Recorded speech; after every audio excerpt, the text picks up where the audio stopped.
Mimi Kajala mimi katika watu ambao labda amedate nao Harmonize naweza nikasema Kajala ndashaye kunisaidia kwa sababu kuna siku nilimpigia simu bro nikamwambia da bro siku sawa uko sehemu gani kwa sababu muda wote yeye waga anatembea na vitita vya watu. Vitita vya watu kwa maana gani? Amechikitia kwamba mimi mpaka upige simu ndo utapata haki yako.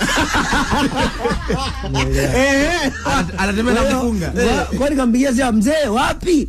Ananiambia nilikuwa ni tips sijui ilikuwa ni wapi. Tunaelekea sehemu fulani basi tokea. Nikajivuta na kikao changu nikafika. Kabeba na mzee ndo nimefika.